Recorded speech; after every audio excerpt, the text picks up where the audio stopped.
अविनाश ने चाहत के बारे में इतना बड़ा खुलासा कर दिया है कि सेट पे चाहत का कोई बॉयफ्रेंड था और वो उन्हें गिफ्ट भी भेजता था। और ये बात चाहत की माँ को पता नहीं है। और वो चाहत के संस्कार के बारे में इतनी सारे दम भर रही हैं। उन्होंने कहा कि चाहत ऐसी लड़की है कि अगर मैं अंधे से भी शादी कर दूं इसकी, तो ये मुझ पे सवाल नहीं खड़ा करेगी। और ये भी कहा उन्होंने कि न इसका कोई बॉयफ्रेंड था, न है, न होगा। और उन्होंने संस्कार के बारे में भी बहुत कुछ बताई। लेकिन अगर ये हकीकत है तो ऐसा नहीं लगता है कि चाहत के मॉम के साथ फिर धोखा हुआ है। देखिए, लव मैरिज और अरेंज मैरिज दोनों अपने अपने जगह सही है।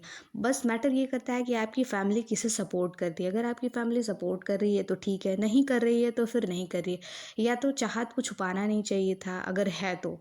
अब अविनाश ने तो ये बोला है कि सेट पे हर एक लोग जानते हैं इसके बारे में। ये खुद बताती थी कि हाँ, वहाँ से गिफ्ट आया है, मेरे मिस्टर ने दिया है, गिफ्ट दिया है मुझे, ये सब चीज़ें चाहत बताती थी। और उन्होंने ये कहा कि प्रोड्यूसर डायरेक्टर सबसे पूछो, सभी बता देंगे इसके बारे में। तो इसने अपनी मॉम को नहीं बताया। और करणवीर ने ये एक खुलासा किया कि चाहत की मॉम ने तो खुद लव मैरिज की है, तो उन्हें तो दिक्कत नहीं होनी चाहिए।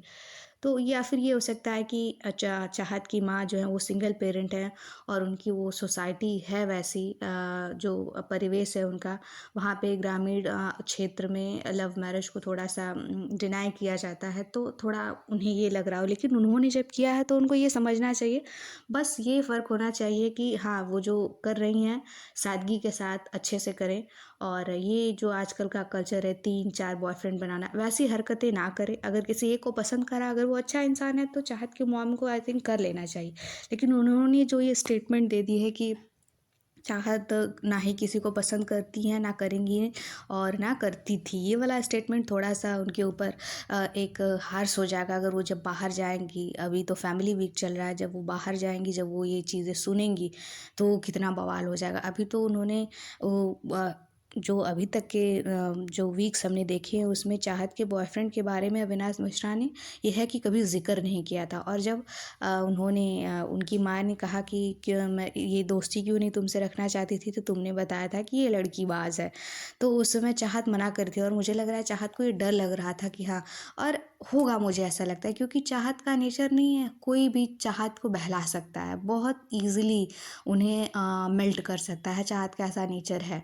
तो हो सकता है कि है या रहा हो, अब ना हो, लेकिन पहले जब तक उन्होंने शूटिंग किया तब तक रहा हो कोई उनका बॉयफ्रेंड, तो उन्हें अपनी माँ को एटलीस्ट बता देना चाहिए था। अगर उनकी माँ, या तो फिर उनकी माँ बहुत रूड तो नहीं कहूँगी, जो अपने संस्कारों को लेके बहुत चलने वाली है, तो वो हों। लेकिन फिर भी उन्हें बता देना चाहिए था क्योंकि अविनाश ने एक बहुत बड़ा या करारा थप्पड़ मार दिया है चाहत की मॉम को। जबकि चाहत की मॉम ने भी उनको बोल दिया है लड़कीबाज़, लेकिन अविनाश की तरफ से भी ये आ गया है। खैर, उन्होंने उनके सामने नहीं कहा। देखिए अब आगे जाके क्या होने वाला है चाहत के मॉम का। अब पंडित जी बोले भी है चाहत को कि आपकी शादी हो जाएगी 1 से 2 साल के अंदर, तो कहीं चाहत की मॉम फिर बाहर जाके गुस्से में उनकी शादी ही ना करवा दे। कमेंट सेक्शन में अपने विचार ज़रूर बताइएगा।